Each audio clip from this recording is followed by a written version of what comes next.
La ville d'Altorf avec Miss France organisé un grand lâcher du grand hamster d'Alsace. On est avec le maire de Altorf. Est-ce que ça a été difficile de convaincre les agriculteurs de leur dire on va vous mettre le grand hamster chez vous, sur vos terres?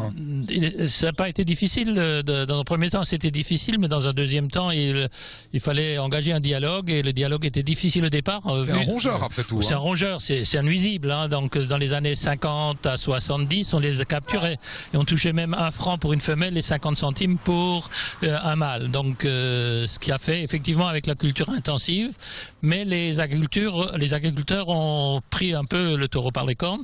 Ils ont dit on va pas nous laisser imposer là seulement par l'Europe, on préfère être partenaire responsable parce qu'il y a l'enjeu économique aussi pour les agriculteurs. Il y a des indemnités, il y a tout un plan de financement de telle sorte que les agriculteurs s'y retrouvent. Jean-Paul Burger, c'est une victoire aujourd'hui ce lâcher du grand hamster en Alsace? Bien sûr, c'est une victoire, il faut faire le renforcement de population parce que c'est le seul moyen de maintenir encore le grand hamster. À l'heure actuelle, il faut surtout préserver la biodiversité en Alsace. Il faut savoir que 75% de la faune et de la flore alsacienne a été anéantie en 30 ans en Alsace dû à une monoculture de maïs intensif et dû lentement à l'urbanisation. Il faut savoir à peu près dans les 800 ou 900 hectares qui partent chaque année.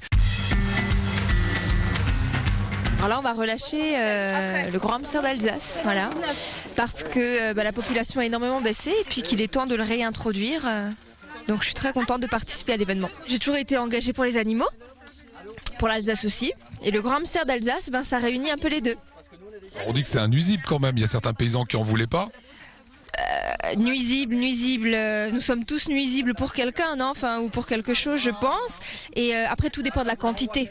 Je veux dire, le but c'est pas d'en relâcher un nombre faramineux pour qu'après il faut à nouveau l'exterminer ou quoi que ce soit.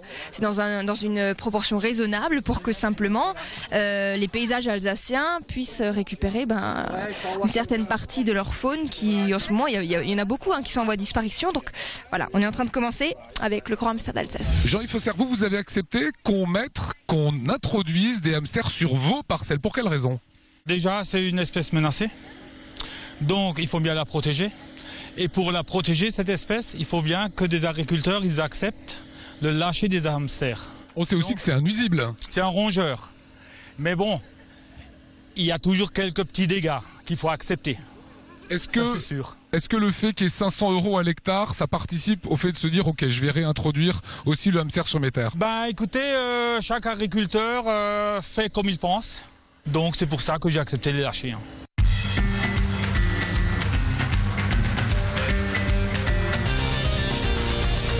Voilà, vous venez d'assister tout simplement à un lâcher de grand hamster. Comment ça se passe concrètement, Julien? Comment on fait? Alors habituellement, on n'a pas des circonstances aussi exceptionnelles qu'aujourd'hui, mais donc concrètement, on lâche le hamster dans un terrier artificiel.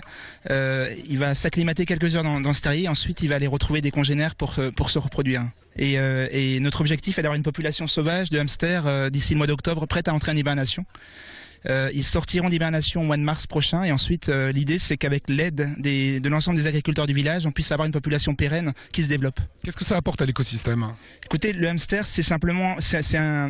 d'abord c'est un patrimoine naturel en Alsace. Ensuite, c'est un bon indicateur d'un milieu agricole, on va dire, diversifié.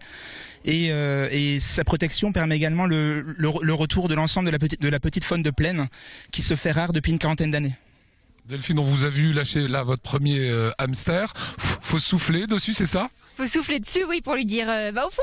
Et voilà, maintenant ils font leur vie et c'est cool, je suis contente. Vous m'avez l'air super à l'aise avec les animaux. Bah ouais, mais j'adore ça. Je l'ai dans le cœur depuis que je suis toute petite et donc ça me fait très plaisir d'officialiser ça en permettant quelque part de remettre en place une espèce qui était en voie de disparition. Donc je suis très fière. Votre engagement futur, vous le voyez auprès de la protection des animaux? Oui, de toute façon, plus ou moins quand le temps me le permet, parce que j'ai un emploi du temps assez chargé, mais ouais, ça reste mon truc, les animaux, c'est sûr.